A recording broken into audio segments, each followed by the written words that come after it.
नमस्ते everyone, welcome you all to my YouTube channel. मेरा नाम है सी पिंकी गोयल एंड आज की वीडियो में हम डिस्कस करेंगे taxing of interest earn on provident fund.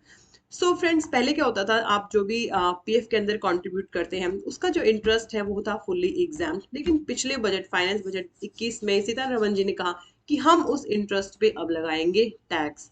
Alright, सो आज की वीडियो में हम वही डिस्कस करेंगे कि क्या थ्रेश होल्ड है, कब टैक्स लगेगा, कैसे कैलकुलेशन होगी। So let's get started. पहले हम जान लेते हैं थोड़ा पीएफ के बारे में।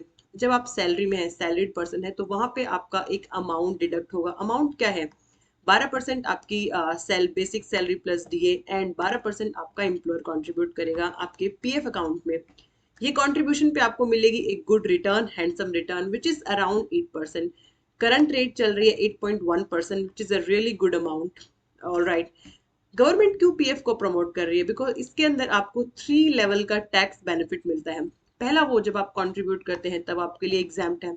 सेकंड नंबर, जब आप उस पे इंटरेस्ट अर्न कर रहे हैं तो वो इंटरेस्ट भी अर्न है। नंबर 3, आप रिटायरमेंट पे जब उसको निकलवा रहे हैं, विड्रॉ करवा रहे हैं, तो वो भी है एग्जाम्प्ट, वो भी है टैक्स फ्री। ऑलराइट, अब गवर्नमेंट क्या प्लान कर रही है? गवर्नमेंट कह रही है कि भैया हम इस इंटरेस्ट कंपोनेंट पे अब लगाएंगे टैक्स। क्या सबके लिए टैक्सेबल है? होल्ड ऑन, वेट, नो, सबके लिए टैक्सेबल नहीं है। इसके लिए गवर्नमेंट ने एक थ्रेश होल्ड डिसाइड की है एंड थ्रेश होल्ड है 2.5 लाख रुपए। बोले तो अगर आपका कंट्रीब्यूशन 2.5 लाख या उससे कम है तो आपका जो कंट्रीब्यूशन है उसके ऊपर इंटरेस्ट इनकम है टैक्स फ्री। अदरवाइज जो आपका एक्स्ट्रा है, एक्सेस है, तो एक्सेस कंट्रीब्यूशन के ऊपर इंटरेस्ट हो जाएगा टैक्सेबल। फॉर एग्जाम्पल, अगर आप मान लीजिए 2.5 लाख या 2.40 का कंट्रीब्यूट कर रहे हैं तो उसका इंटरेस्ट है टैक्स फ्री। और अगर आप 2,60,000 या उससे ऊपर कमा रहे हैं तो एक्सेस पार्ट 10,000 फॉर एग्जाम्पल, उसके इंटरेस्ट पे लगेगा टैक्स। फ्रेंड्स, अगर आपका एम्प्लॉयर कंट्रीब्यूट नहीं कर रहा है तो आपके लिए जो लिमिट है 2.5 लाख की वो बढ़कर हो जाएगी 5 लाख रुपए रख के। Mind my points. First one, की मैं यहाँ पे कंट्रीब्यूशन पे चर्चा नहीं कर रही हूँ। क्या चाय पे चर्चा हो रही है? नो, चर्चा हो रही है इंटरेस्ट पे। इंटरेस्ट की टैक्सेबिलिटी की हम बात कर रहे हैं, ठीक है। कंट्रीब्यूशन तो ऑलरेडी आपकी कैलकुलेशन का पार्ट बन चुका है, ठीक है। तो यहाँ पे इंटरेस्ट की बात चल रही है। सेकेंड नंबर ये कि गवर्नमेंट ने इसको क्यों इंट्रोड्यूस किया, इसकी क्या जरूरत पड़ी? सो इसलिए कि फ्रेंड्स, बहुत सारे जो रिच हैं, जो करोड़ों रुपए का कंट्रीब्यूशन करते हैं पीएफ में, उनके लिए बहुत ही अच्छा सेक्शन था। बिकॉज एक तो उनका पैसा सेव हो रहा है, प्लस एक अच्छी रिटर्न, 8% रिटर्न उनको मिल रही है। सो गवर्नमेंट ने इसी चीज को कर्व करने के लिए ये प्रोविजन डाला है कि भैया जो अगर 2.5 लाख या 5 लाख तक है तो ठीक है, आपके कंट्रीब्यूशन पे आप इंटरेस्ट अर्न करें, वो टैक्स फ्री है। अदरवाइज टैक्स दीजिए। और राइट, सो एक सर्वे के अकॉर्डिंग हमारी कंट्री के अंदर 93% लोग ऐसे हैं जहां पे कंट्रीब्यूशन अप टू 5 लाख होता है, मतलब 5 लाख से ऊपर नहीं जाता है। ओनली 7% जो रिच है उनके केस में ही हमारा कंट्रीब्यूशन 5 लाख से ऊपर जाता है। अब हम बात करें कि कैलकुलेशन कौन करेगा, कि कितना कंट्रीब्यूशन है, टैक्सेबल कितना है, कि कैसे कैलकुलेट होगा। उसकी कैलकुलेशन कुछ इस तरीके से होगी। मैंने यहाँ पे एक एग्जाम्पल लिया है, उसके थ्रू हम आपको समझेंगे हम एंड उसको सॉल्व करेंगे।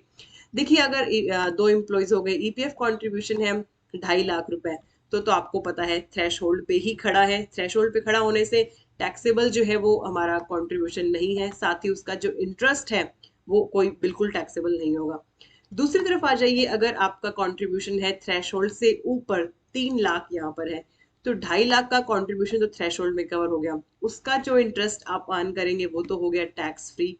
उसके ऊपर कंट्रीब्यूशन, एक्सेस कंट्रीब्यूशन 50,000 पे जो आप इंटरेस्ट करेंगे, मैंने यहाँ पे करंट रेट यूज की है 8.10। उस एक्सेस कंट्रीब्यूशन का इंटरेस्ट जो है 4,040 रुपए के ऊपर आपको टैक्स देना पड़ेगा अपनी स्लैब रेट से। ऑल राइट, अब ये कैलकुलेशन करेगा कौन? कैलकुलेशन करेगा ईपीएफओ डिपार्टमेंट या पीएफ ट्रस्ट। वो कैसे? उन्होंने अपनी साइट के ऊपर 2 अकाउंट बनाने होंगे। फर्स्ट वन, वो जहाँ पे आपका थ्रेश होल्ड के अंदर है, मान लीजिए 2,40,000, 2,50,000 तक है, 2.5 लाख रुपए तक है। दूसरा, सेकंड अकाउंट, वो जहाँ पे आपका थ्रेश होल्ड क्रॉस कर जाएगा, जहाँ पे आपकी टैक्सेबिलिटी अराइज हो जाएगी। ऑल राइट, यहाँ तक आई होप आपको सब क्लियर है। फिर भी कोई क्वेरी है तो आप मुझे नीचे कॉमेंट सेक्शन में लिखकर बता सकते हैं। फ्रेंड्स, अब एक क्वेश्चन अराइज होता है कि मैम ठीक है, 1 अप्रैल 2021 के बाद अगर बैलेंस है तो वो तो टैक्सेबिलिटी में कवर हो जाएगा, प्रोवाइडेड 2.5 लाख या 5 लाख से ऊपर है। लेकिन अगर हमारा कोई बैलेंस 31 मार्च को अकाउंट में पड़ा है, भाई अगर आप 10 साल से 20 साल से जॉब कर रहे हैं, कहीं सर्विस कर रहे हैं, तो आपका ऑब्वियसली वहाँ पीएफ हो सकता है, पीएफ होगा। तो उस पीएफ बैलेंस का क्या क्या वो भी टैक्सेबल है? The answer is no, that is tax free. ठीक है, सो आपका पीछे का कोई भी बैलेंस है वो टैक्स फ्री है, बिकॉज ये प्रोविजन जो है टैक्स वाला ये लागू है 1 अप्रैल 2021 से। इसके अलावा एक क्वेश्चन और भी आ सकता है कि क्या ये प्रोविजन पब्लिक प्रोविडेंट फंड पे भी एप्लीकेबल है? The answer is no. उसके प्रोविजन पहले के जैसे ही है, जो उसका जो इंटरेस्ट है वो फिलहाल एग्जाम्प्ट है। सो वहां पे आपको 1.5 लाख तक की सेक्शन 80C की जो डिडक्शन मिलती है वो कंटिन्यू रहेगी। आज की मेरी वीडियो के लिए इतना ही। अगर कोई भी इस वीडियो से रिलेटेड क्वेरी है, कंसर्न है, आप मुझे नीचे कमेंट सेक्शन में लिख के जरूर बताएं। एंड आई रियली होप कि आपको मेरी वीडियो अच्छी लगती है, समझ में आती है। If so, please hit the like button, do subscribe to my channel and share with others. Thank you for watching.